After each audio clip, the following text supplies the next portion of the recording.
Welcome back to Puddle of Porridge, and in this video we are going to be demoing our core ranged warrior training wheels build. Now hopefully you're joining us from the build video, otherwise you might be a little bit lost. This is just going to be demoing how this build works on a golem in the training area. The actual build's construction is in the build video itself. If you've not checked that out, please check that out first. If you have checked that out and you're curious, welcome aboard, and we'll skip on over to the demo. Enjoy. So our demo's working a bit differently this time. If you've seen the other videos, usually I go through kind of a basic rotation and what skills we want out before combat and during combat and what needs to trigger off what. However, because our utility skills are very loosey-goosey, I'm just using kind of a banner skill to start with, and later on I'll demo something a little bit different just to show that this build works with variety and is much more focused on using the right weapon skills at the right time.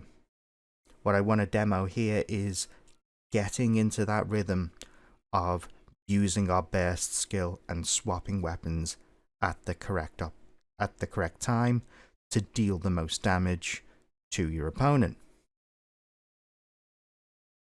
It's our usual golem for the demo purposes. It is a standard average golem health and a strong defiance bar. Average to strong defiance bar. I believe I put strong on this one.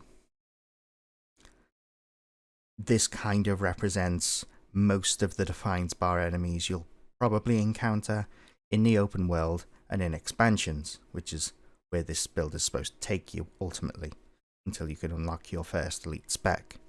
It's not there to represent anything in a raid, or a world boss, or enemies that have been souped up by level scaling and things like that. Player scaling. Nothing to do with that. This is mostly what you'll be encountering if you're wandering around on your own against most defiance bars. So without further ado, let's start the demo. So we're going to just start engaging. What you start with doesn't really matter, but because we're dealing with the defiance bar here, we are going to start in longbow, because longbow is going to have the most CCs on it. If we look at our skills here, we now have options as well. So we'll start with our CCs. We'll drop down in immobilize. We'll see that's starting to drop down. We have a daze on hand. And we can just keep firing and chipping away with our condies. And just dropping down that defiance bar. As you can see, we can actually melt this down quite quickly, because we have a lot of really strong CCs on this weapon. Now we have a choice here. We can use our burst skill here, or swap to rifle. We're going to just use our burst skill as a demo, and we'll show a quick combo because we can blast finisher with our skill 3 and give us a little bit of might if we're close enough.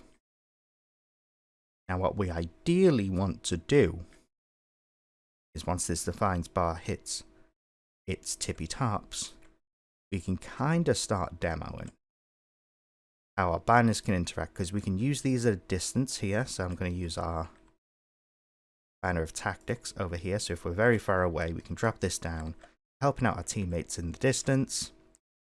We're doing our thing in the distance. It's all fine. We can see the radius of the banner. What we can also do is we can dip in close. We can help our friends in melee and just drop down these banners. We can drop down a bit of a cripple, and we can drop down a daze here, and we can benefit from the boons as they pulse out. You can see we're getting a bit of might, and we're getting a fury refresh here, and it's a fairly long duration, so we're getting a nice steady amount. And we can just keep applying our CCs at a distance. Now once this hits 0, we're going to swap over to rifle, and we are going to open fire. You're going to see a nice bump in our damage, And quite passively in the background, our Signet of Rage is helping us out. So what we want to do is we want to keep applying what we're applying and just alternate in to doing our burst attack. And that's it. Eventually, you're going to chip down most enemies because most enemies are going to hit that break bar. You're going to drop it down to nothing and you're going to get that big burst of damage coming out. And that's it. As long as we keep applying our boons and our CCs, we can kind of keep most enemies down at bay eventually. Very few enemies are like so heavily timed that we're not going to be able to handle this all too often.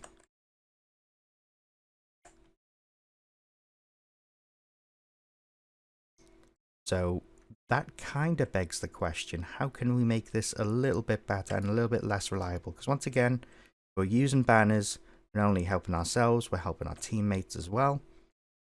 And not only our teammates, but strangers out in the open world. But if you want to run a bit more of a selfish build, you might be able to get more out of you.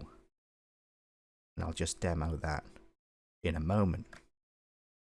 So here's our first quick utility mock-up. This is kind of to demo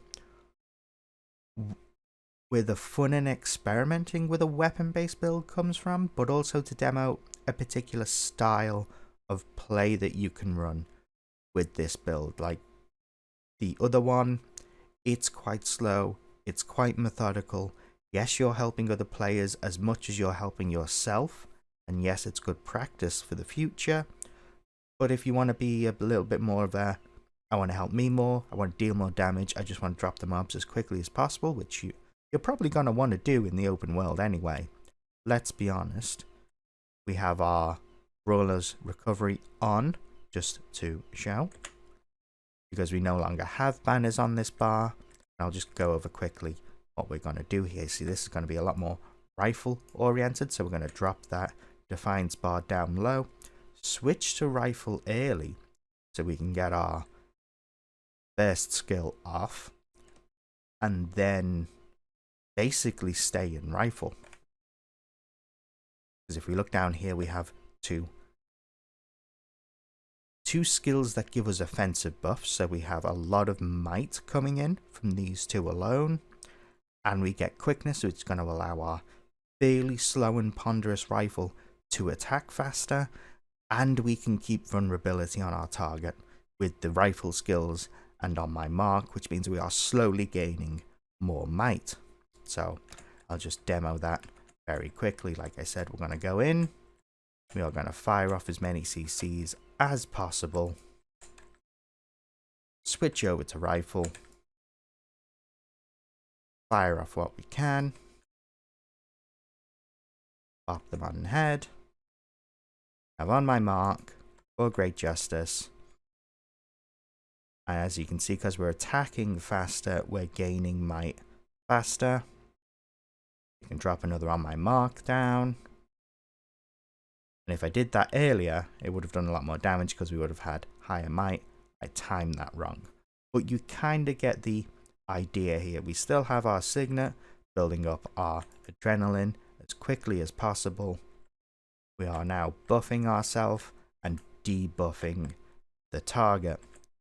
The downside is we don't have a lot of Condi Cleanse coming from here, but we didn't before, which is why we still have mending on our bar. As you can probably tell, we can build craft to the ends of the earth with this build. So let's just show one more. That way we have 3 base varieties for you to spawn your own utility skill based ideas from. Because ultimately, the crux of this build is in getting your rotation down for the gameplay. This one is going to be based around using your burst skill as often as possible. So the core of what this build is to do that, but it is learning when to use the right skills at the right time in between. This setup is designed to just keep your adrenaline full whenever. So we're basically just going to be firing off burst skills whenever possible, soon as we're on the swap, basically. If we look at our skills down here, we have To the Limit, which gives us adrenaline and a heal and endurance. Shake It Off, which is just a basic Condi cleanse. It doesn't give us adrenaline, but is going to remove Condis and a stun break. So good to have on hand. Berserk Stance gives us adrenaline every second. Signet of Fury means we have improved precision, so it improves our crit chance. But if we activate it, more adrenaline.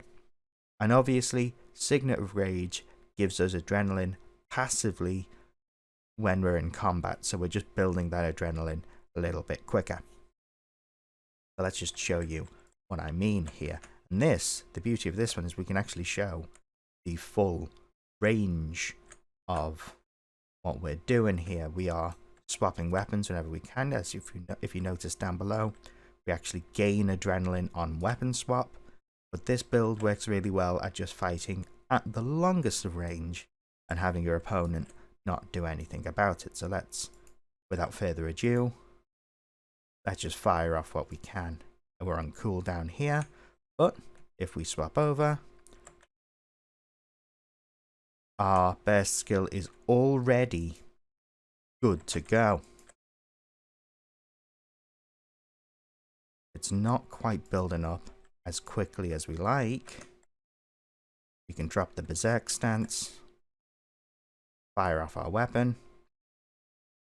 By the time we've swapped back over, we have another burst skill ready to go while the stance is active. And this is on a fairly short, well, an average cooldown time. Anyway, so that's it really. This is just another incarnation of what you can do. It's just focusing down on the particular playstyle that you prefer with ranged weapons. We're just swapping between the two. If you like burst, I'd recommend focusing more on adrenaline. If you like to just build up your own might and your opponent's vulnerability to do that extra bit of damage out in the open world, then do that. If you prefer banners, do the banners. It's all about experimentation with this build. That is the advantage of running a weapon-based build for all of the others. So let's move on over to the outro, because I can show you these different variations all day. And those are the demos for our ranged warrior training wheels build. Oh well, our core ranged warrior training wheels build. Hopefully these have helped solidify the things we discussed in the last video, and will probably be our format moving forward, where we discuss the build first and then we have a separate video with the demos in. So this is probably going to be the usual here from now on. That doesn't mean that we're done talking about warrior though, because if you've been sticking around here for a little bit, you'll have noticed that we always cover at least one elite spec, so there will be an elite spec vid coming soon for the warrior, where we take this build up to the next level. Once again, this has been Puddle of Porridge, and I hope you all have a beautiful day. If you have any feedback whatsoever or enjoyed what you've seen here, please let me know in the comments. Do the usual YouTube thing of like, share, subscribe. You know what to do at this point. Anyway, that's me done. See you next time.